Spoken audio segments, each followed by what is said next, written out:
This is the Danger Close podcast, Beyond the Books with me, Jack Carr.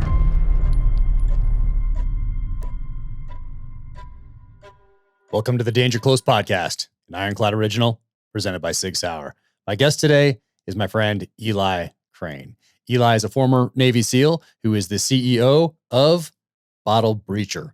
So you may have seen him on Shark Tank a few years back. An amazing episode. You can find it on YouTube. Highly recommend you check it out. And if you've followed me for a while or listened to a few of these podcasts, you know that I love it when people get out of the military, get out of law enforcement, intelligence services, or from being firefighters and move on to that next chapter in life and find that next passion. And in Eli's case, he has grown this business. He is a passionate entrepreneur, and he's taken those lessons from the SEAL teams, from his military service, and built on them going forward. So whether it's Rob Smith at Resco watches right here, or Andrew Arabito right here with these half-face blades, or Eli Crane with Bottle Breacher, you can see those right here. This one, and we talk about it, is the first one that was given to me back in the Philippines in, I think, 2009. And then Eli took this idea and ran with it and makes a whole bunch of things other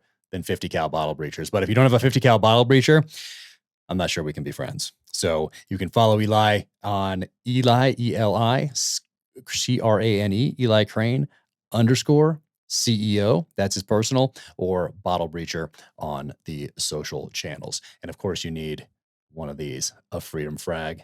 Oh yeah, get some, but it also opens your beer or your soda. So without further ado, let's jump into it. Eli Crane.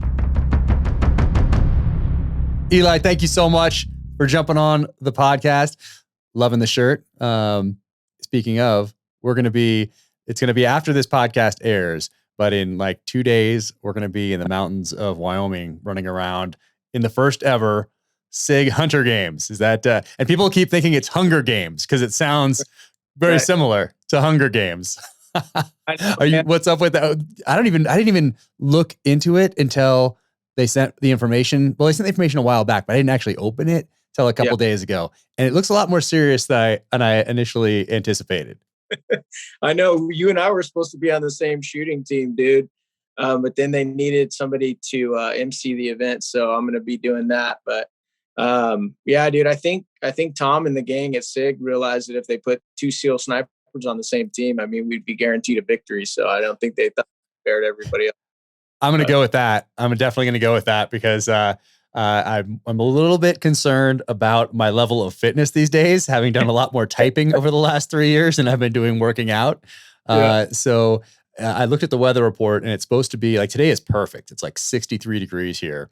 And the event is about 45 minutes down the road from where I am here in Park City. But over the next, I think it starts Saturday, the weather's supposed to hop up into the 90s. So we'll be over 8,000 feet, temperatures in the 90s. And running through the mountains, apparently on a timed course. It's a competition. I didn't really get the competition part of it at the outset when they first said. I thought it was going to be like a gentleman's thing. You're in the quads, you drive up to a couple positions, take a few shots, take a few pictures, have a barbecue, call it a day. But no, it's serious. People are getting really into it. Yep. It's going to be pretty awesome. Yeah, no, it should be good. So I got on the gun last, I think it's been a while. It's been since October, November of last year when I went out to Thunder Ranch to do a counter sniper course out there, just to keep the skills up. And I try to get out to FTW Ranch in Texas also every now and again, get out there. They do a hunting course, which is like a long range shooting course that they've really refined over the years, having seen so many different scope, rifle, reticle, ammo combinations. So it's pretty cool when you get out there these days anyway, with someone whose only job in the world is to do that sort of thing. So it's gonna be crazy. Jack, I actually sent myself, I put in a request to send myself to FTW, and I was the only guy from our task unit that got to go. But it was pretty awesome, man. I had a blast out there, met some great guys, and got some good training before deployment. Nice. What year was that? That would have been my very last pump. So that would have been in 2009. Because I was leading sniper for Delta Platoon, and we didn't get on the gun a lot during that workup. So I wrote basically an email stating, hey, some of our training got cut due to this, that, or the other thing, scheduling stuff.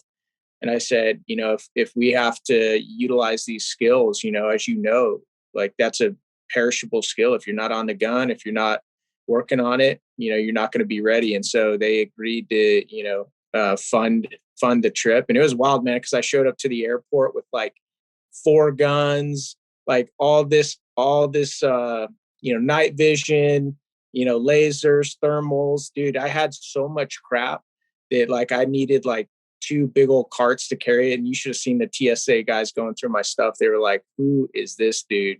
It was hilarious. Awesome. Yeah. I love that. I remember that back in the day also, I think it was at Team 2 and I had to fly through San Francisco for something. And I had the box, the Pelican case locked, of course, but it had the nods in there, like 2 different types of nods in there. It had the, 10.5-inch upper with the suppressor, with all the laser, like all that stuff. And in San Francisco, they're not usually used to seeing that sort of thing. So I distinctly remember passing through in about 2003, maybe timeframe. And they're like, what on earth is this? Like everything in here is so illegal in California. Right. And I remember getting into it with the TSA agents because you know how they made us put those, what were they? The serialized locks on the serialized, they were, those little metal bands, whatever those things are called. Metal yeah. And so they were like, no, we got to cut these. And I'm like, no, you don't. I said, I'm flying on orders right here. I said, you can look at them once, but after that, I'm putting these back on and then nobody's tampering with it. So we got into a little tiff about it, but at the end of the day, I think they, found the right supervisor and let me fly through without giving me more of a hassle. I remember carrying a handful of those serialized tags with me. So if we had to cut, then I could just put some new on, make a little note and make it, semi legal, I guess.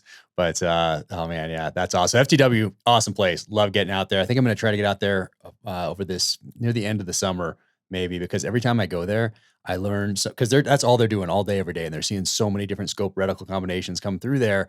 And they're seeing, hey, what like 300 PRC, I think the first time I heard about it was out there.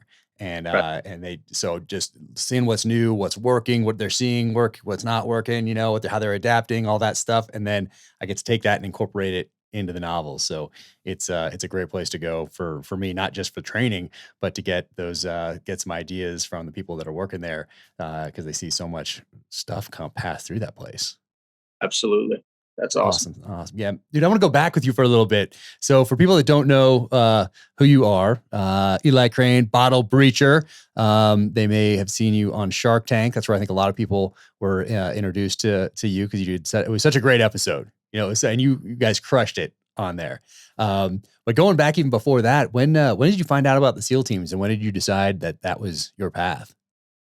Yeah, I decided I wanted to try out for the SEAL teams as a young man, probably about 19 years old. I knew I wanted to join the military, and I spent a lot of time in Barnes and Noble, just reading literature about recon, special forces, SEAL teams. And that really just appealed to me. And I was raised in a home where my parents taught me and my brothers that, I know it's cliche, but they taught us that freedom isn't free. These men and women you guys see walking around in uniforms, they're the ones that provide that security and the opportunity for us to enjoy the freedoms we have here. And so as I got older, I thought, God, that's really cool. These individuals, their lives and their career is, it's bent and it's focused on something that's much bigger than themselves. And I always really liked that. And so as I started doing research on what might be a good spot for me, I coupled what I was reading with some advice that my dad gave me in, high school. And he said, Eli, one of the tricks to being happy in your career is to pick something in life that you would do for free. And as I started reading, all these special forces books and, blowing stuff up, going after bad guys, diving, jumping,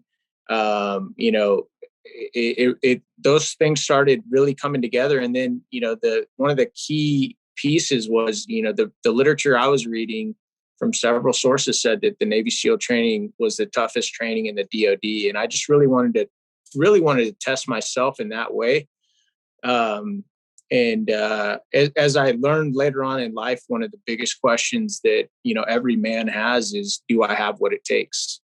Do I have what it takes to be a father, a husband, a Navy SEAL, et cetera. And so I wanted to find out if I actually did. And I found out the first time that I went through training that the answer was unfortunately no.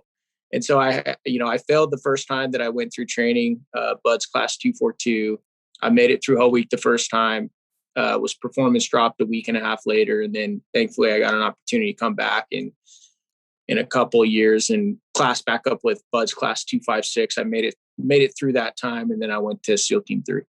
No kidding. So what did, well, before I ask you what you did in those 2 years while you were waiting to come back, I think that self-selection, even before the program starts, just by knowing that or hearing that, hey, this is some of the toughest training ever devised by a modern military, and in most of that same literature that I read, that was it. That was like, hey, this is the toughest thing you can do.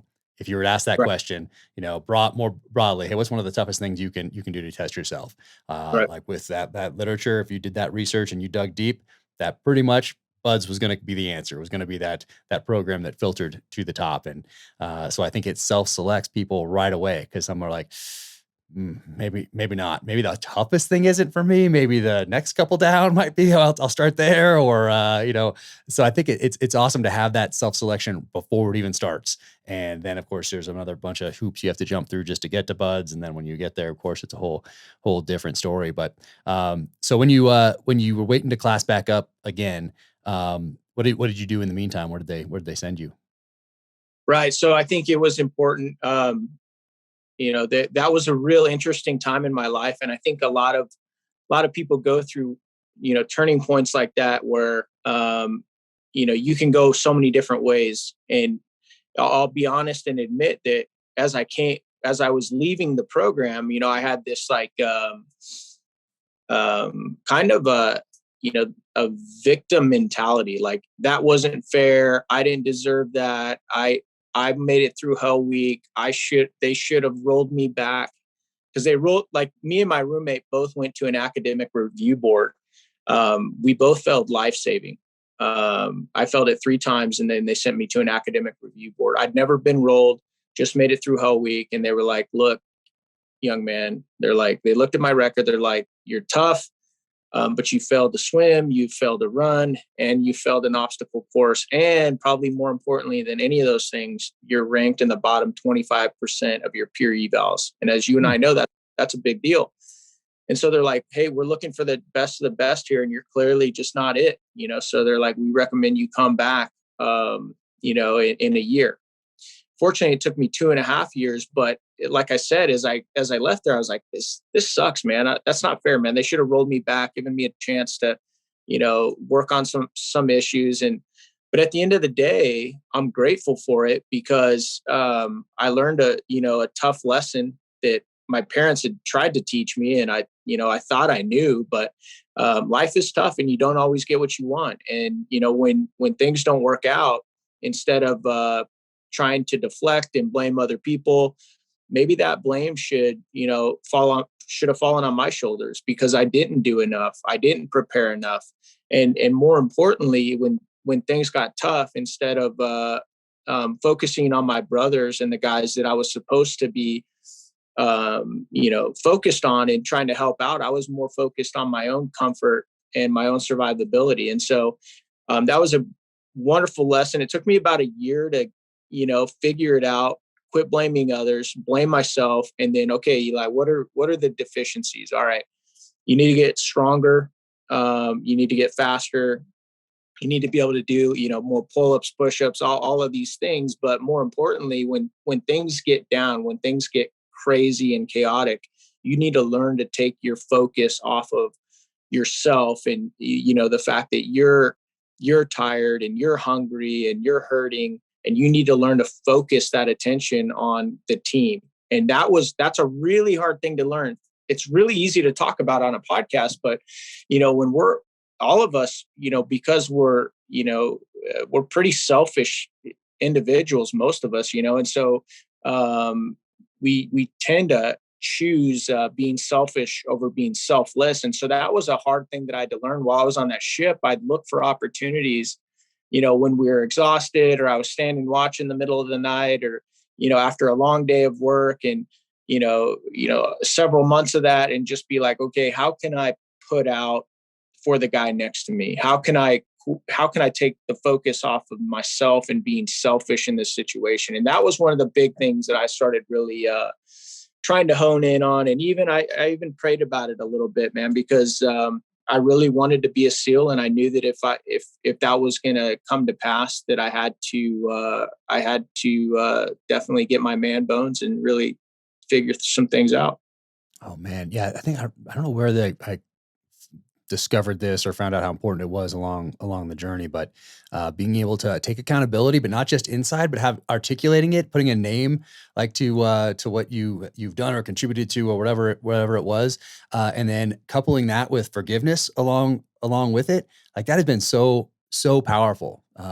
Just to be able to put a name to some of those things that I need to take accountability for, and then adding that forgiveness, whether it was someone's, regardless of whose fault it was, like allows you to just put that bandwidth where it needs to be, to move the ball forward, to move your family, relationship, whatever it might be, forward. Right. So I found that to be extremely powerful. And then for you, so what did they have you doing on the ship? What was your rate back then? Yeah, I was a gunner's mate on the ship. And so I primarily worked in the armory. So it was a good spot for me, continued to, tinker around and mess with small arms, and which would be something that I would later work on in the teams. I was never like, a gun nut, but I always found myself in the ordnance department down in the armory. I later went to NSW armor course. It would learn a lot more about our weapons and the SEAL team. So it was just a good spot for me to be in. Did you deploy during that time frame, and what kind of ship were you on? Yeah, I deployed twice. I was on an dang. Aegis missile cruiser called the USS Gettysburg, CG-64, and we the first cruise we did was a Gulf cruise, and I think that was in 2002. And then the final cruise I did was like a North Atlantic cruise. And we did that in 2004, right before I came back the second time. Got it. And so were you in BUD/S during September 11th, or where were you? September No, 11th? I was in college here at the University of Arizona. Okay. It's 11th, and I dropped out the very next week. Called my parents, told them, hey, I think this is my time. This is what I need to do. And told my teachers, hey, I'm going to be leaving, and, canceled all my classes. And then I think my first day in the Navy was the 21st, I want to say. So Of September. Yeah, I went Wow, down. it was quick. I went down to the recruiter days after September 11th, and then obviously started processing my paperwork, and went to MEPS and that whole thing, and then got out there as soon as I could. No kidding. So that's what I thought it was going to be like when I went to the recruiter, because I'd done all my research. I found out about the Dive Fair program. It was in the back of a book. Gosh, what was that called? It might have been called U.S. Navy SEALs, possibly the Commandos. One of those two books, anyway, had this page in the back, kind of like an author's note, that talked about Dive Fair program. And I was like, what is this? And there was no internet back then when I was coming in a few years before you. So I'm like, this Dive Fair thing. My recruiter didn't even know what it was, but I thought I would walk in, I'd sign up, I'd walk out the back door onto a bus, like a 1960 style Vietnam type thing. And then off you go to boot camp. Like I had no idea that you had to get a physical, you had to take these tests, you had to do all these other things. You had to wait in line for your class to start up, like that whole thing. So that was a surprise and an introduction to a bureaucracy. But I guess after September 11th, they might've sped up that you could get in there a little bit quicker, but that's amazing. I love that story that you just like next day, boom, I'm out. And then I'm going to the SEAL teams. Oh, man, that is awesome. Well, it makes sense, from a practical standpoint, if you've already made up your mind that you want to serve the country, and then something like September 11th kicks off and you're like, hey, whether I'm in college or not, this is the perfect time. Our country needs, young men and women to step up, and it's to do this. So amazing. And then, so you get your slot back, you're back in that next BUD/S class. And then how was life-saving that second time? And for people that don't know, life-saving is this thing that I actually love, because in buds, there are very few opportunities for you to go hands-on with an instructor. Usually you're getting yelled at, you're getting told you're next to nothing. You're doing push-ups. They're just walking around yelling at you, or you're holding a log over your head or the boat over your head. There are very few times where you get to kind of strike back a little bit and get a little shot in there. So for me, I'd been boxing I was early in jiu-jitsu and all these things. So I was very excited for life saving. And what they do for those listening is you're in a pool, and I think there are 5 different stations maybe you go to, something like that.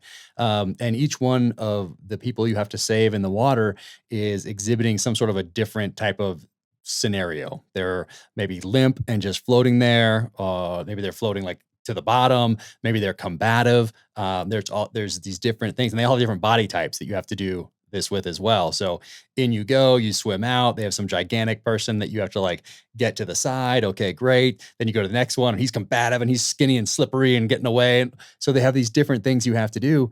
But for me, I think the jiu-jitsu early on really helped, because they would try to take you to the bottom. So you have the combative person and they would take you down. And so for me, I would be like, oh, okay, this is very comfortable for me. I'm not exerting any energy here. Just like jiu-jitsu, you're in some of those positions where the other person is expending all that energy and you're not. And I was like, oh, this is my time just to ride this out. And this person's going to use up a lot more oxygen because they're struggling, and I'm just holding on. And then they're going to have to come up for air. And when they did, then I take a couple more, get towards a couple a little closer while they got their air, and then they start fighting again. And I just, boom, relaxed, have them take me down to the bottom, bounce off the ground, and just chilling, just relaxing, and then keep going.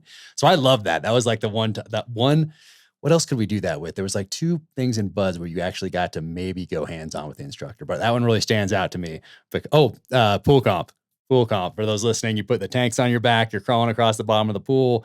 They pounce on you, 1 or 2 instructors, rip all your dive gear off, hit you in the gut a couple times. You expend your air, tie your hoses in knots, and you have to go through these procedures to get back and continue to go. And for me, I was like, all right, you and me, buddy, for that instructor, I was fired up for that one.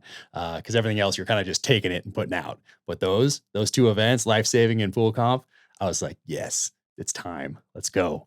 So I love that. But that was a long way of me asking, how was the next time doing pool comp for you?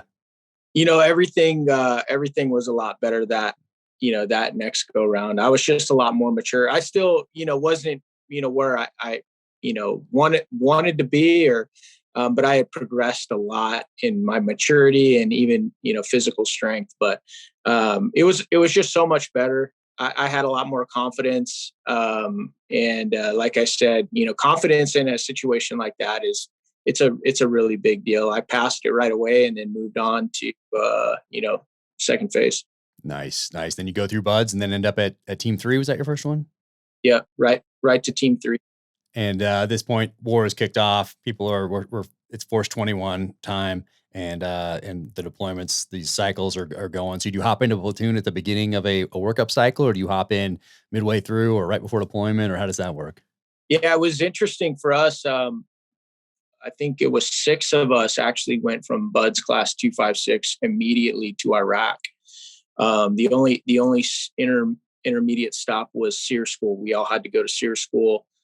And that was wild for me, man, because I can't remember what it was, but all the other new guys that went, they went to SEER school, the class before I did. So they showed up in Iraq 1 week before I did, I believe. And so I went through SEER school, and then I actually flew to war by myself. That was odd, man. That was so weird. Cause fly first year flying commercially, and then, as you get closer and closer, you'll hop on a military bird, but I'm sitting there by myself. I don't know anybody, and I'm going to war by myself. And it was just and I didn't have any guns or anything. I'm like, this seems really weird. That is odd. That's how I showed up in country in 2006, ended up getting placed in Bravo platoon under Rourke Denver. It was cool, man, because the learning curve obviously was extremely steep. I think probably steeper than it is now, just for the fact that we didn't have night vision or lasers in SQT, SEAL qualification training, your last block of training before you go overseas. And then we get overseas and everybody's using night vision and, lasers for everything. And so it's like the learning curve was extremely steep, trying to figure out the culture and the dynamics of a platoon that's been working together for, at that point, close to 2 years. Right. You're the new guy. You're trying to walk on eggshells, do everything that you can, do all the collateral duties that the older guys don't want to do, and try not to get anybody killed at the same time. So it was definitely a wild experience, but it turned out to be a really good experience for us. That's wild. I guess people don't realize that. And I didn't even realize at what point SQT SEAL qualification training, which is 6 months out now after BUDS, that they started getting some of those night visions and lasers and the things that we're using downrange. Yeah, so that's a few years late. That's amazing that it was so late. My SQT was in 97, I think. 97, 98. No one had that stuff back then. Even when we got to the platoon, we had like one night vision, and it was scope. And it didn't even go in front of another optic. It was just four, and I forget the nomenclature for it. And so the point man got that, and everyone else is just kind of following along at night, like trying not to get lost, and trying to look at the person in front of them. So I distinctly remember that our point man was the only guy that had nods. And of course, we didn't have body armor, was only for CQC. So you showed up magically at the door in a flight suit with your body armor on. And it's amazing that before September 11th, we didn't even really think about getting to and from target, which is, arguably some of the more dangerous parts of a mission, just getting to and from, danger of flight. Interesting question, Jack. At what point were you able to outfit your musket with a laser, man? How far along were you? Oh man, that's awesome, dude. It wasn't even in that first platoon. I mean, not first platoon. It wasn't even in that September 11th platoon, because we did missions with white light after September 11th, and I don't think we had nods. I'll have to go back in the picture. We didn't even have a mount on our helmets for nods. I'll have to go back and look at the photos to confirm, but it was white light at night. And for us, it was ship takedowns in the Northern Arabian Gulf. Took that mission over for Team 3 while they hopped over to be some of the first guys into Afghanistan. But yeah, I was climbing up on those ships, heading for Iranian waters with white lights. We did have white lights on our SIG P320 XCompact, but there was no rail on them. So you had that aftermarket, not even aftermarket. I think Surefire made it. So I guess that does make it aftermarket, but it fit with the Surefire light at the time. And it was a plastic rail. I think it was plastic. I used to have mine until we moved out here, and it's become, it irks me to no end that I can't find it right now. But actually I kept it for all these years. But yeah, so we had the white light there, and we had MP5s with, I think we had lights on those, unless we had to use our pistol lights as the lights for the MP5. I'm gonna have to go back and look and confirm, because it's been a while since I've thought through exactly how we did those. But point being, we didn't have all that stuff, even during September 11th, and that time for those weeks afterward. It took till the next workup, till we came back, where that evolution started to happen. The golden Connex box open. We started to get those funds and started to purchase a lot of those things that would give us that technical advantage over the enemy that we needed. So desperately is not the right word, but it definitely helped to have everyone outfitted with a suppressor, everybody outfitted with nods, everybody outfitted with that laser, and to have trained up with those things, so you can kind of morph your tactics a little bit, because what we've been doing up to that point, as everything was based on Vietnam era tactics. No matter where you were, we took those tactics from the jungles of Vietnam, from the Mekong Delta, and we dropped those in the mountains. We dropped those in urban environments. We dropped that in the desert. And then after September 11th, found out that we need to adapt to these environments and not just do what we were doing in the jungles of Vietnam, or with our forefathers were doing in the jungles of Vietnam. And now we have some technical means that they didn't have. So time to start adapting and working these things. But that's wild. So what did they have you doing as a new guy showing up? Did you jump right in the train and get after it, or did they make you do stuff in the talk? They were pretty smart about it, as far as it was definitely a crawl, walk, run approach. Obviously we were doing a bunch of collateral duties, making sure all the vehicles were gassed up, cleaning all the, 50 cals, the 240 Golfs, pretty regularly, learning those weapons really well. They put us through some driving courses, some turret gunning courses, some automatic weapons courses, some just there right in country, just get out there with guys and get after it a little bit. Yeah. And then the first thing they let us do was turret gun, which was great. You know, we did a lot of turret gunning, and then slowly they started letting us work into sniper overwatches and patrols, like, you know, patrols as well. So it was pretty cool just to even be a part of it, because most of the guys from our SQT class went to the East Coast, and they were starting in workups, and we were already in war. So that was that was pretty cool. Yeah. But it was, like I said, a steep learning curve. Oh man, where were you for that one? What part of Iraq? Habbaniyah. Okay, Habbaniyah, that one, and then you come back and then you jump into a platoon. Is that your first full workup then? Yeah. So then I came back, and I think within a week, because I was on the very last bird coming home. So within a week, I was put into Chris Kyle's platoon. We went from Bravo platoon to Delta platoon. And that was a rude awakening, because I went from a platoon where the rules were like, pretty much the culture was like, hey man, as long as you don't mess up or need any tightening up, we're going to leave you alone. But if you need to get tightened up, we'll tighten you up. And then Chris Kyle's platoon was a completely different animal, man. It was like, you're getting tightened up 3 to 4 times every day, whether you need it or not. So totally different culture. But I try and take the positive with everything, and I think it ended up being a good thing for me. And where do you go on that deployment? That deployment, we were all over the place, man. We started on the Syrian border in Al Qaim. We turned over with an SF unit out there. We were living out of a train station. We spent the first month of deployment building a 2-story facility that we'd live out of. We called ourselves Seal Bees for a while, and it was pretty cool, because our job in that deployment, one of our jobs was to try and stop the flow of foreign fighters coming in from Syria into Iraq. And so we did a lot of desert patrols, got to see a lot of the country, doing that. And then we started going all over the place. We flew up to Mosul, went to Tal Afar, and then we spent some time in Haditha, Al Assad, and then we went to I ended my deployment in Biop, working out of Solder City. So that's kind of how I did that deployment. Were you guys rocking the up armored Humvee things, the gun trucks, or do you have Hiluxes, or what did you guys use out there doing the desert patrol stuff?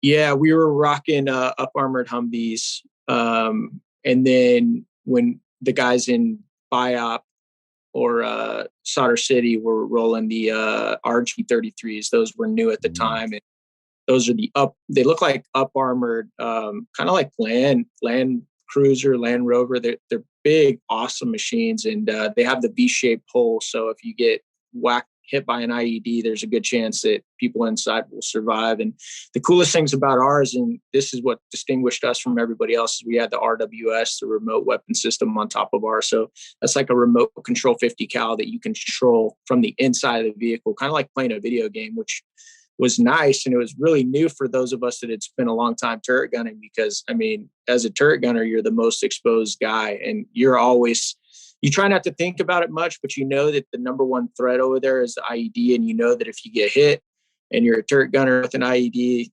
chances of survival or having all of your limbs at the end of the night are not very good. So that was kind of nice to switch from turret gunning outside the vehicle to inside the vehicle.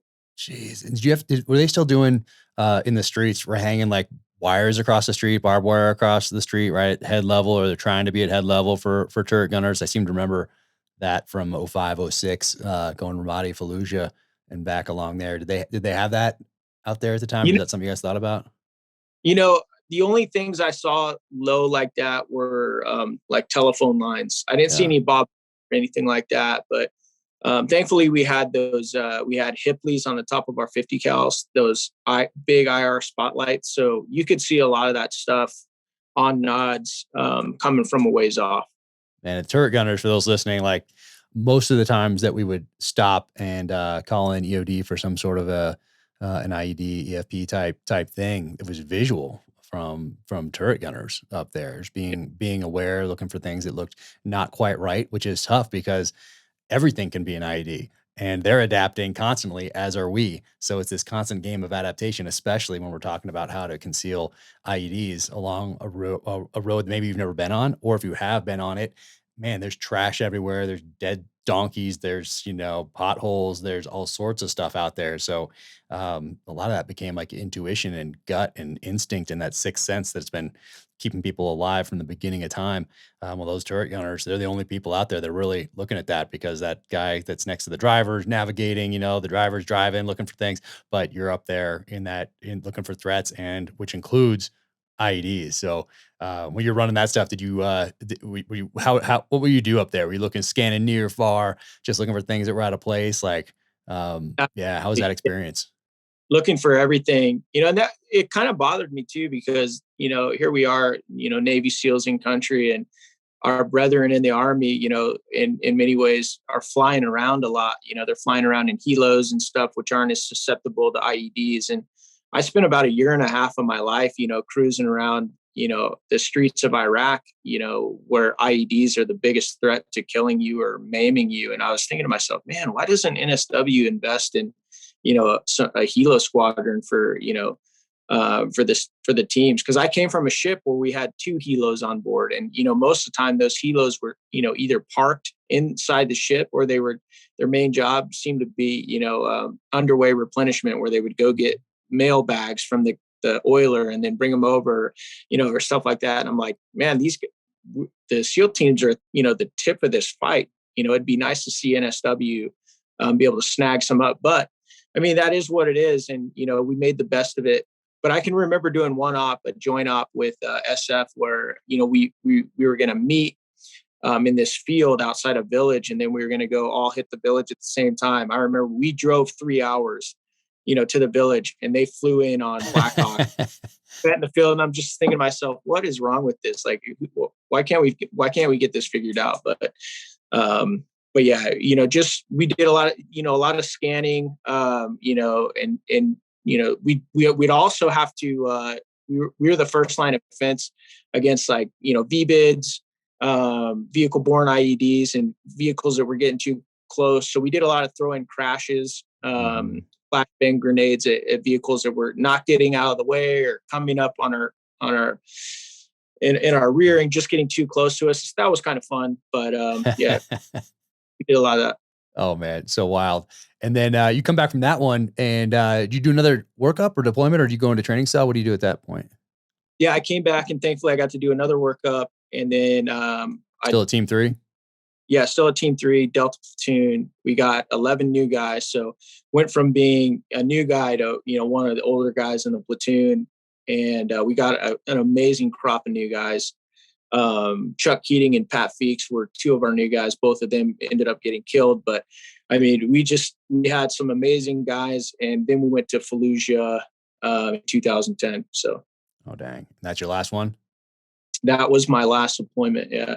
Got it. What did you guys do in Fallujah in 2010? That's surge time or past surge time, or what are you guys doing? What kind of missions are you guys doing at that point? We were doing a lot of turnover with our partner force, the Fallujah SWAT team at that point.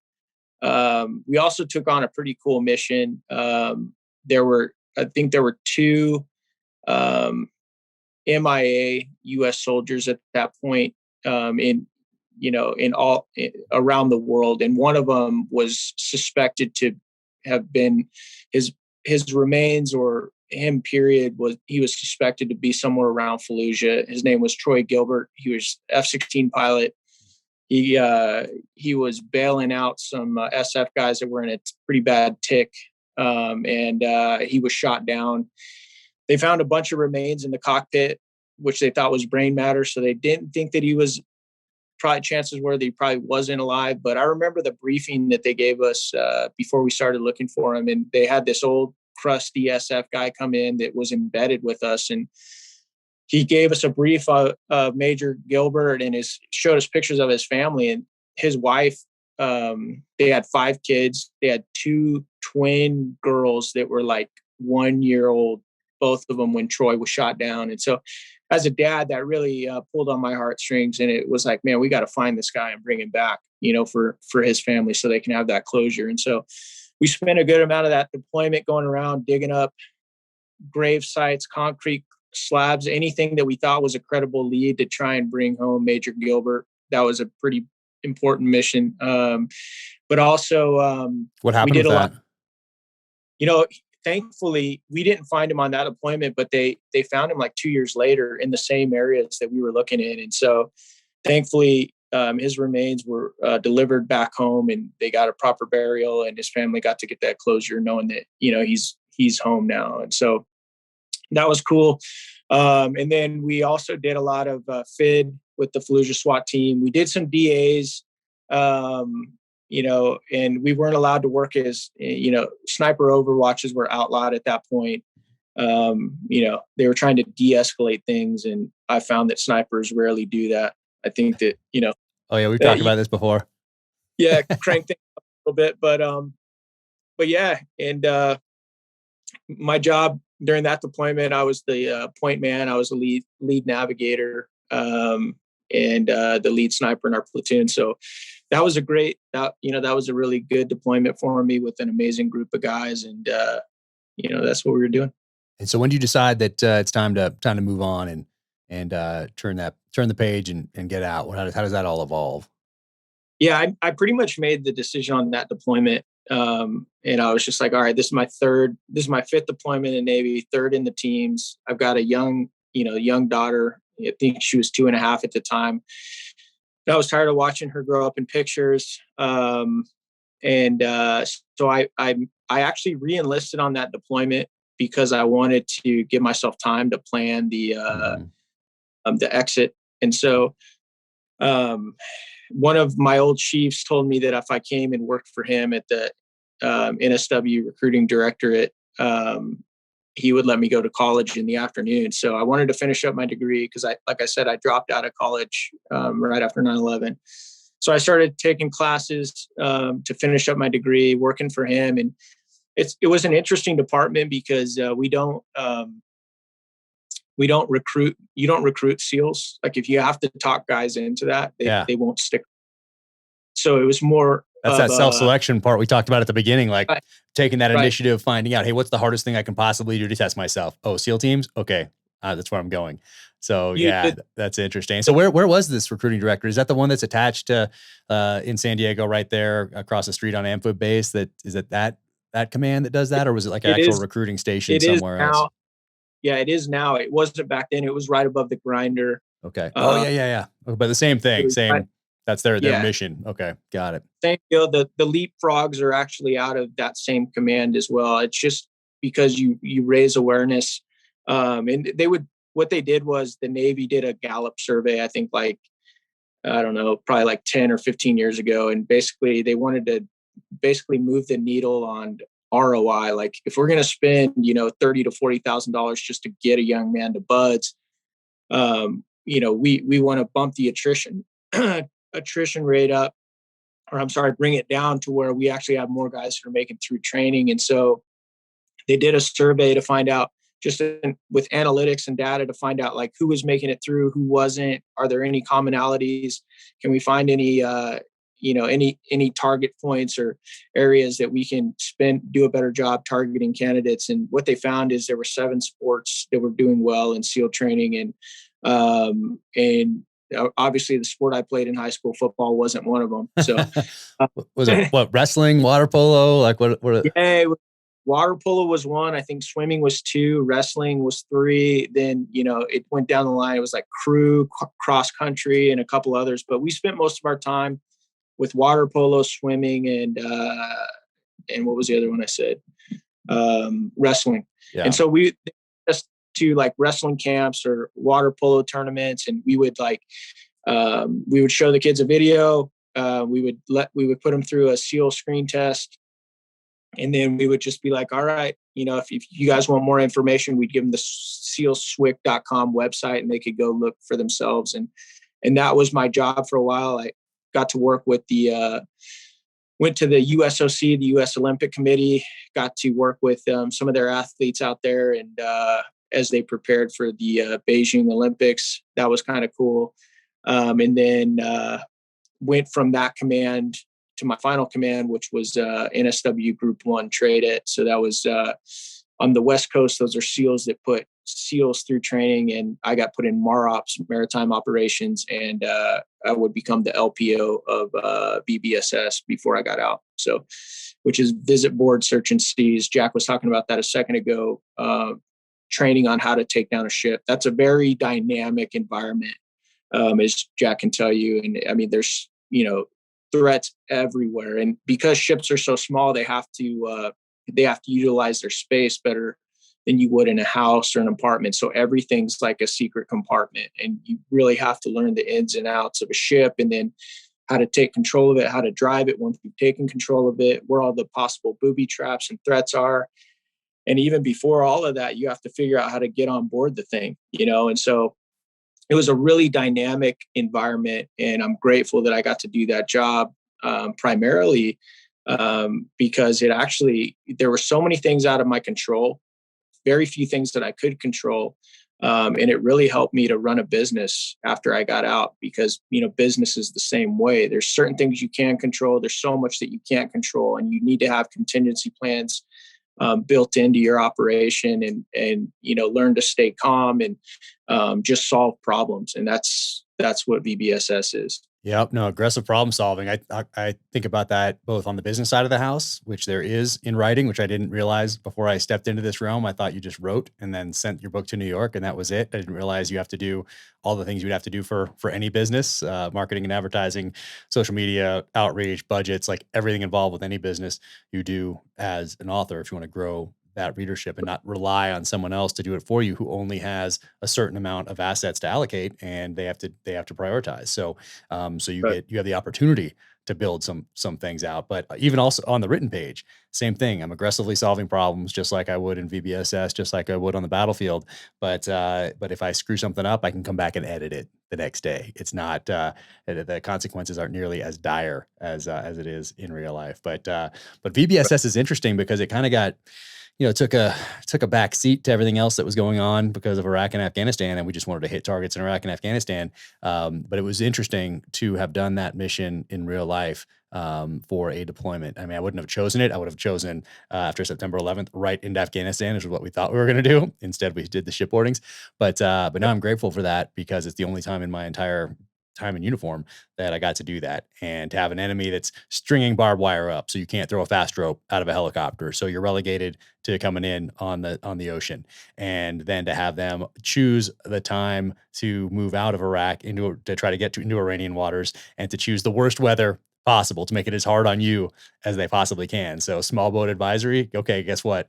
That's when they're going. And guess what you're in? A small boat as you come up to go take these guys down. And then not only do they cut off all the ladders on the boat, so you have to then hook again and continue to use your own ladders once you get on board. Well, they've soldered doors shut, and they've soldered windows with big sheets of metal in place, or welded them in place. So it's a bunch of problem solving under the clock, because you're almost in Iranian waters. So it's kind of cool to have gotten to do that, and then then getting to Afghanistan shortly thereafter. But yeah, cool, because I never got to do that in real world. It's very few guys that actually get to do real world VBSS, and so I think it turned out to be pretty fortunate and a good opportunity for you. It was pretty cool, especially using we're using MP5s, we're using our SIGs, and a lot of the time, even an MP5, which people know are very small, we slung those and we cleared with those pistols, because you're clearing these tiny little places, like you said. And it just oftentimes, whether it's a Dow or a class 3 tanker, even class 3 tankers you're taking down have small spaces, and you transition to that pistol with that light to just, to clear those things. And they're huge, right, and you only have a platoon. So and you're on the clock. So it's pretty interesting to be able to run through those, through an environment like that, and everything's channelized, obviously, with passageways and in ships, as you know, and so there's some interesting problem solving that takes place in those conditions that are different than what you do in a house somewhere, or in a city street somewhere, that sort of thing. But it was good. It was good, and also on the recruiting side must have been interesting as well, because gosh, we spend, I don't know, untold millions of dollars trying to figure out how to get the right person in the front door of buds so they have a better chance of making it through that back door and into the SEAL teams. And what's Right. interesting, as because I was the opso there for a while on my way out, I was also fortunate enough to be able to take a breath and not go right from a deployment leading guys down range to the private sector, because there would have been zero time to even think about that transition, because you have to be focused on the guys, because that's what you Right. owe them, their families, the mission, the country. But to be able to go to a place like Buds where things are moving, like first phase, second phase, third phase, those guys got it. And as the opso, I had a chance to take a breath for the first time, look around and make some decisions and think about transition. But I did notice how much money we spent trying to find those right people and then see them show up and quit, or how much money Yep. we spent in that program to try to get people in shape after boot camp, where they stay in Great Lakes and they learn how to hold logs over their heads, learn how to climb ropes, get courses on nutrition and leadership and resiliency, and then show up at Buds and then ring the bell. So for me, it's like, bam, that's working, because you have to be put through this crucible. We're looking for grit, and that's an intangible. So how do you test for grit ahead of time? Well, you can take some educated guesses and see somebody that's been on the mat time and time again, or been in the ring time and time again. They know how to take a punch. They know how to take a beating and keep going forward. Okay, that's probably a good guy, but you never know until they're Right. freezing, on the verge of hypothermia, getting yelled at, thinking about, oh, geez, it's Monday or it's Sunday, and I got to go till Friday, or I got to go through second phase after this, or it's all up here. And so that part was always very interesting to me, and that you're testing for this intangible thing called grit, and we need to put you through the ringer to find out if you have it. No, I agree. That was one of the coolest things, just being a thinker and an observer myself. Like, I was always blown away at some of the guys that would show up there, and you'd look to your right and you'd look to your left, and you'd be like, oh man, that guy looks like a Navy SEAL. He's all big and buff, and he's got all these cool tattoos and everything. And then, 2 days later, Ding, ding, he's ding. on. You're like, why did that guy quit? I I don't know about you, Jack, but I felt like, you remember that show back in the day called Highlander, where every time he'd kill a bad guy, like, he'd absorb their Oh powers. yeah. Like, every time I heard that bell ring or quit, like, I felt like Highlander, like, just absorbing their powers. Like, because I was just like, man, I didn't know. I would have never guessed it, that I had more, mental toughness than you, but apparently I do. And it would just feel like good that, like, you were still there, you were still hanging in there, and, other guys couldn't hack it in. And I don't mean to sound like that sounds kind of like I don't know, kind of like being a dick, but at the same time, it's like, it's like, when you've put that much into, being there at that point, and then you're going through the toughest military training in the Department of Defense, and you're still there at the end of the day, and guys that you thought were probably tougher than you aren't, it starts to build that confidence, and that's such an important thing when you're there, because that confidence, really helps with, mental toughness. So. Oh, I feel the exact same way. I saw people quit that looked like Navy SEALs that first couple hours of Hell Week. And I was like, oh yeah, that's the program working. I remember they'd get up out of the surf zone and go ring the bell. And I remember a lot of other people in the class going, come back, don't quit. And I was like, that's the program working. Like, you got up and you're heading towards that bell, continue on and Yeah. ring that thing. And I felt the same way. I'm like, this is the program working. That person didn't have it, but exactly right. And that was like, I just distinctly remember that. And I loved it, because, if everybody stays there, then okay, everybody, what are we testing for here? But to see those guys that were strong and motivated and fast get up and quit like right away, I was like, Right. yeah, get it. That's it. So I love that part. But so jumping back in, when do you make the decision to do this? So I brought this. So this, if you can see right there, boom, there. This is a 50 cal round that was given to me by an SF guy in the Philippines when I was there in 2009. And they had some of the Filipino Marine guys make it for me. So this is the first time I saw, I think, that I remember seeing anyway, a 50 cal, what would become a 50 cal bottle breacher. And I loved it because it was great, from these SF guys. I love that it was a gift from them, and it was so cool. So it means so much to me. And then I see you on Shark Tank years later. And so how did all this come about? And now you have all sorts of stuff on your site. This is the grenade right here, the Frag. I love this thing. You've been amazing to me and my family as I've grown this, this business as I've transitioned. And everything you do is so top notch. If people can see that right there, everything from the boxes and the packaging to the actual products. Like, how did you come up with this idea right here for these, and then take that step to find out how you get on Shark Tank, and then make a deal on Shark Tank, and then keep moving forward and crushing it? So how did that all come about? Yeah, it all came about. I actually got the idea from the same place that you did. My little brother's he is a Marine helicopter pilot, and he went to the PI and brought me back a real generic 50 cal bottle opener, just like you had. So I don't know if it originated there. All the research that I've done and all the stories I've heard are point to, that's where it came out of. And so all my buddies, they loved it. They'd come over to my house, we'd drink beers, we'd watch UFC or whatever. And they were always like, "Oh dude, where can I get one of those?" And so I was like, well, unless you go to the Philippines, I really don't know, but that'd be a good place to start. And then a couple of years later, I was like, you know what? Those are cool. I bet I could make one of those, and I bet I could make it better. And so I started working on, I took the one he gave me, I painted it black. At SEAL Team 3 in Delta Platoon, our platoon logo was the Punisher skull. So I took a little white Punisher skull, I put it on the black spray painted 50 cal bottle opener. I took it to work, and my buddies freaked out over it. And they were like, "Dude, I want you to make me 5 of those for every guy in my family for Christmas." And that's when the light bulb came on. I was like, if these guys who get stuff given to them all the time, like glasses and jackets and shoes, if they're willing to pay me for them, there's something here. I just need to figure out now how to improve it and market it to other groups and other people. And so at that point, I asked my wife, "Hey, would you help me put these online and test the market, see if there's a market for them?" And so she helped me put them online.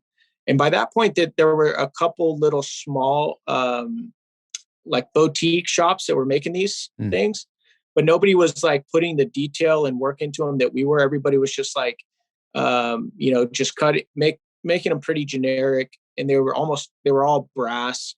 And so I was like, dude, we could really spruce this up quite a bit. And so we just started working on it. We put them online. They started selling immediately. And, my initial goal was like $500 a month, supplemental income. And, I think it was 7 months later, we were doing $22,000 a month out of a 1-car garage. I was hiring guys from the military to come moonlight and work in my garage after they got off their shift. All the while, my wife was running another business. I was working in that VBSS cell. So I still had a pretty demanding day job. We had 2 small kids, and I mean, we were working our tails off, but it was right around that point, that I was like, dude, there's something here. This is going to be bigger than supplemental income.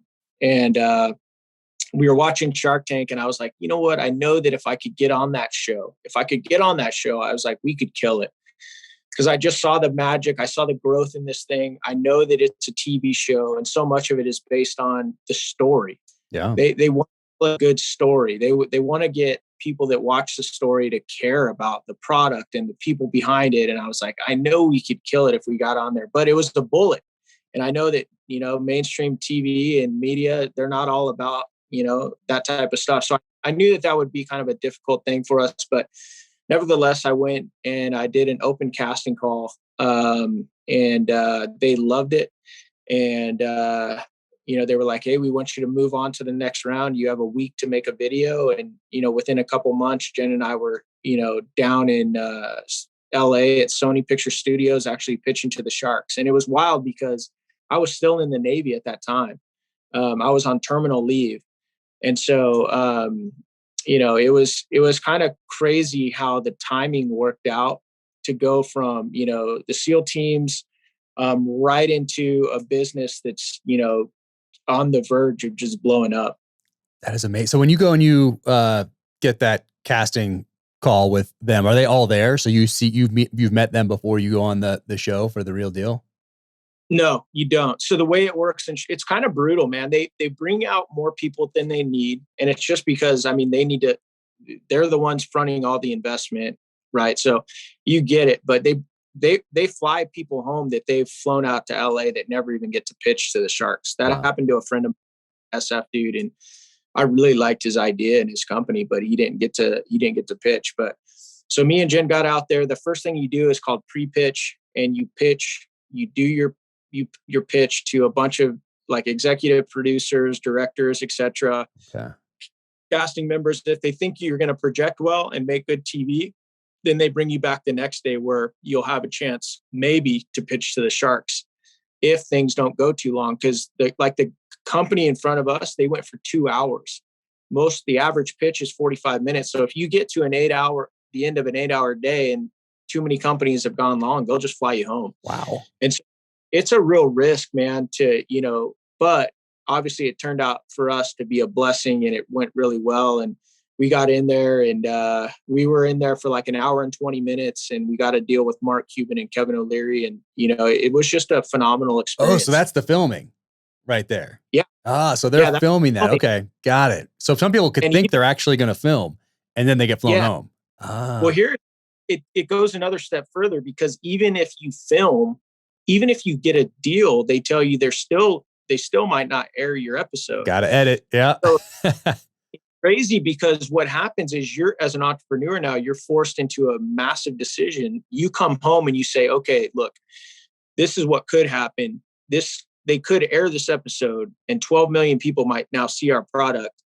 And if we're not ready for it, then we miss a major opportunity. However, if we buy a ton of inventory and they don't air the show, then we just used and wasted all of our resources. So you have to make a real, calculated risk as an entrepreneur. And we definitely did. We took the risk that this was going to air.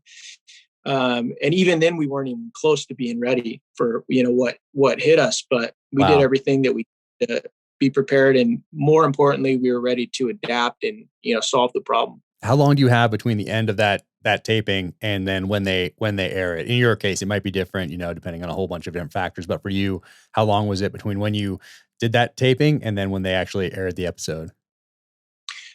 For us, it was expedited. It was rushed. I think we had about 2.5 months, because they were trying to get our episode edited. They were trying to get our deal actually signed, because when you actually shake hands on TV, that's not a real deal. A lot of deals you see on TV, like they never get through due diligence, which is where accountants and the lawyers scrutinize your books and everything you said to make sure you weren't lying.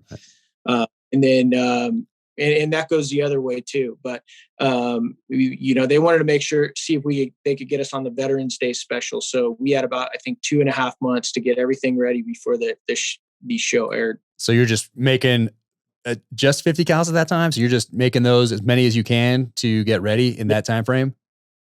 Yeah, exactly. We because to give your audience an idea, on a good day, we would make, before Shark Tank, we were making about 150 bottle breachers. That was a good day.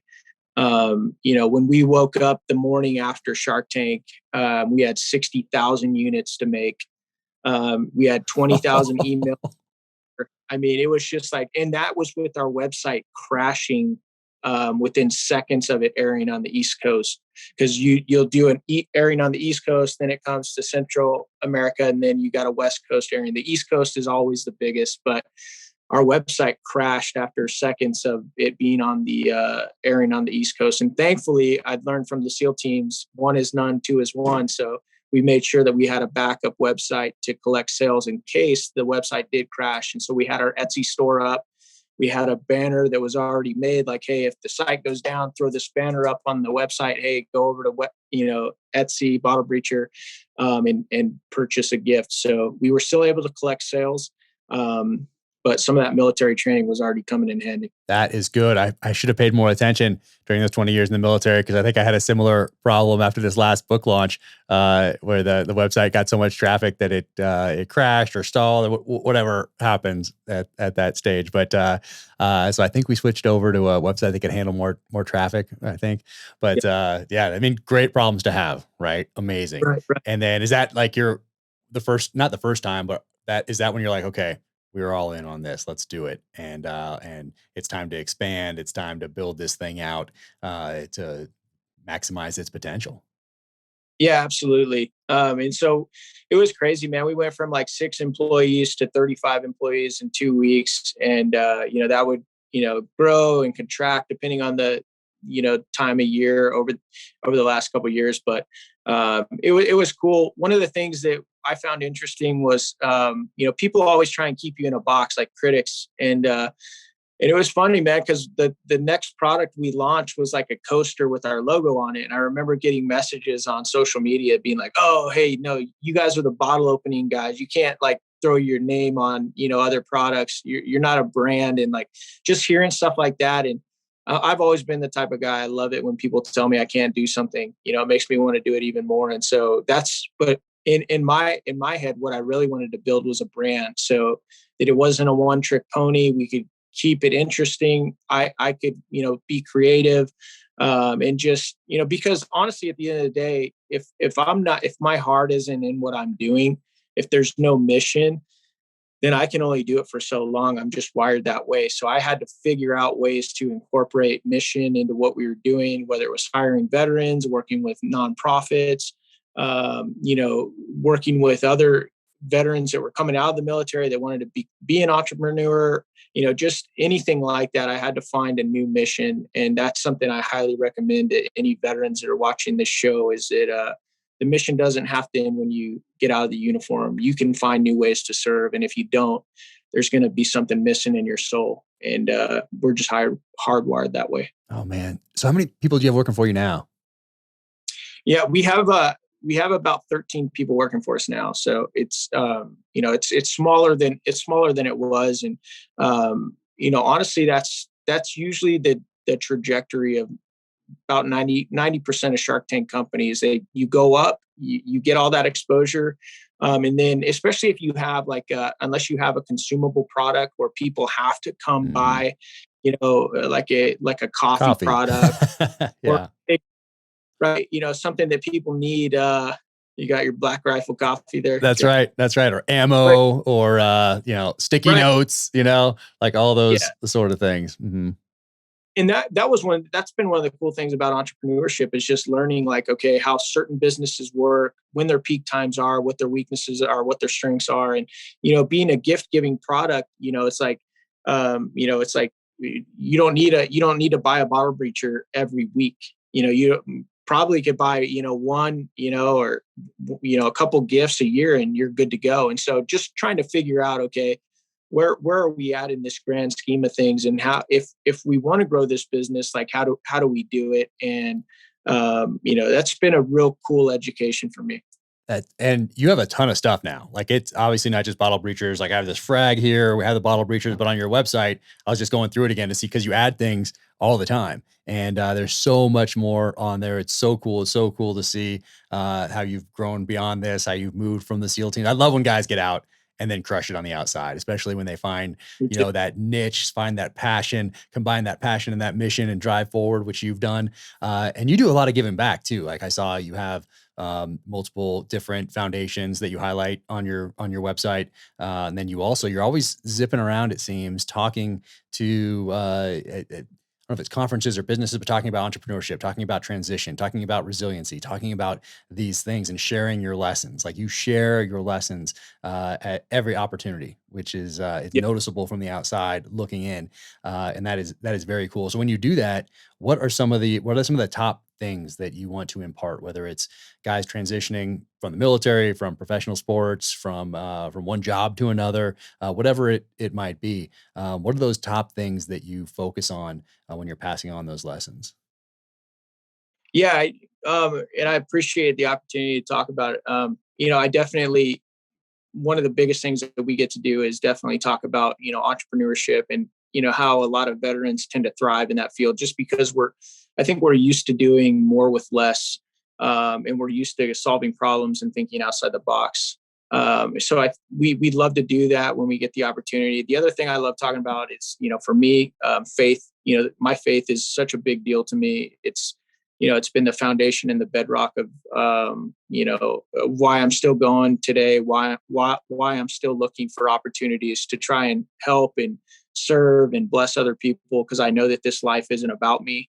I think that's a really important lesson, to when you come to the understanding that this isn't about you. It takes a lot of stress off of your plate, and it allows you to devote more time to others, and I think that's been a real great thing for me personally. And those are a couple of the things that I like to talk about. And I'm actually seriously considering running for Congress here in Arizona, dude. And yeah, I'm really looking at continuing my service here to this great country. I'm definitely concerned about the direction that this country is headed, and I could either keep talking about it or I could do something about it. And so stay tuned for that, because there's a really good possibility that within the next couple months, we'll be making a public announcement on that. Oh man. Well, I'm going to be, this will probably air right about the same time then in the lineup of podcasts. So that should work out well. And I have a whole bunch of questions about that, but I'm going to have you back on to talk specifically about that, because that's a whole another couple hours that we can do right there. But that you're stepping into that ring, or even contemplating stepping into that ring, that means a lot to me and my family, because to see good guys step in to that realm, that's a tough place to go. And you have to, oh my gosh. So that's amazing. So man, I can't wait to hear more about it. It is. And I definitely wouldn't make a decision like that lightly, especially being a family man. But,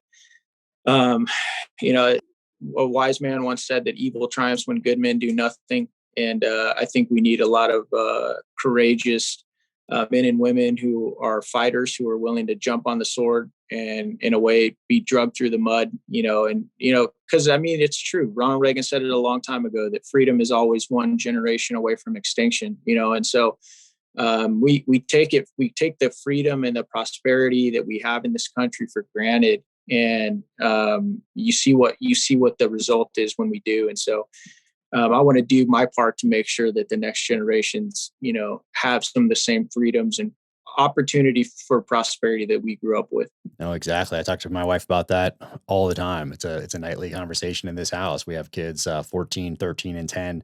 And so we're always thinking about the country that we're turning over to them, and what options and opportunities are they going to have? Do they appreciate everything that's been sacrificed so they could have those freedoms, options, and opportunities from the inception of this country up until today? Do they appreciate that? Do they understand that? And that's why I talk a lot about getting into those books. There's so many distractions today. And that's why I always encourage people to get the hard copy books, dive into those books on history, particularly the history of this country, what has been sacrificed over the years, so that we could, people sacrifice lives, limbs, their mental sanity. So much has been sacrificed. They've sacrificed their entire futures and the futures of their families so that we could choose our path. And I thought about that a lot in Buds. We're out there Hell Week, Tuesday night of Hell Week, doing push-ups in the sand, whatever, freezing. And I thought about, hey, you know what I'm not doing right now? I'm not waiting for a landing craft door to crash open into the surf zone and rush up a beach with no cover or concealment into a hail of machine gun bullets that's coming down, people that know that I'm coming in an elevated position. I'm not doing that. Right. I'm not doing that in Normandy. I'm not doing that Iwo Jima. You know what I can do? I can do a couple more push-ups here on the beach in California, pursuing my dream, because those guys died so that I could choose what I wanted to do. And I chose to be a SEAL, or to test myself to see if I could contribute as a SEAL. And I thought about that a lot, and that really put things in perspective for me. And I was like, I can do this a little while longer here. This is no big deal compared to what those guys sacrificed for me to be here. So putting things in perspective, I think, helps a lot. I love it, man. That's all good stuff. And it's clearly one of the reasons that you're here today, brother. Oh man, thank you so much. Thank you so much. You know what? I want to have you back on and talk about this when you announce. Let's do that for sure. And then I'm going to see you in like 2 days. So in the mountains of Wyoming here, just down the road. So, man, I have 2 days to get in shape, to get ready. So, and I'm with the Bullet Valentina now. So I'm with UFC champion, she's going to put me in the dirt I think, as we're running around these mountains. It's like, it's crazy. 2 full days, I think, of like moving through the mountains to these different positions and taking these shots and then moving to the next one. So it's, it's a little different than I anticipated when I said yes. But of course, I'm going to say yes regardless. I mean, it's SIG. It's going to be awesome. And it's sniper stuff, which I love. So it's all like my favorite things together in one place, 45 minutes away. So there's no way I'm saying no to it. Yep. That works out nicely, man. Yeah. Right on, brother. Well, hey, dude, thanks for having me on, dude. It's been an honor, and I'm looking forward to seeing you in a couple of days. Awesome, brother. You take care. See you soon. Yep. Welcome to the gear highlight portion of the Danger Close podcast. All right. We're talking to Eli Crane today, so be sure and check out bottlebreacher.com. Check out all the cool stuff they have on there. If you don't have a grenade or a 50 cal to open your beer with, you are definitely wrong. So check all that stuff out. It's awesome. Veteran-owned and operated business. And as you can tell, I'm a fan. And what else do I have here? So Tydex Holsters, and that is TYDEX_holsters on Instagram there. And look at this. So I'll start with this. Look what they made. This is an EDC tray that they made, put the books in there and put some pages from the book there in a backdrop, but so cool, so thoughtful. Tydex Holsters, thank you so much. And not only did they do that with an EDC tray, they did that for this holster. And they've been paying attention because it's for the SIG P365. And if you followed me for a while on Instagram or watched this podcast, you know what a fan I am of this pistol. So look what they did. They customized it, put the books on there. I mean, it is so cool. So Tydex Holsters, thank you guys so much. Awesome. And just beyond cool. And you were also paying attention to the books because on the cover of the latest novel, The Devil's Hand, there is this pistol right here, the P320, not X carry, because I want to say X carry, XCompact. That's tough. They don't make the X carry anymore, although it's a sweet pistol. If you have one, hold on to it. This thing right here, the XCompact with the Romeo1Pro, and that made its way onto the cover of the latest novel. And Tydex Holsters put the Cross Tomahawk logo right there on this holster. So super cool. Thank you guys so much. Sincerely appreciate it. Very thoughtful. And not only did they do that with the pistol and the holster, they did that another EDC tray with the Cross Tomahawks. Absolutely love it. So Tydex Holsters, thank you so much. Thank you so much to SIG for everything that you do. And I will see you next time on the gear highlight portion of Danger Close. Thank you for tuning in to the Danger Close podcast, an Ironclad original presented by SIG Sauer.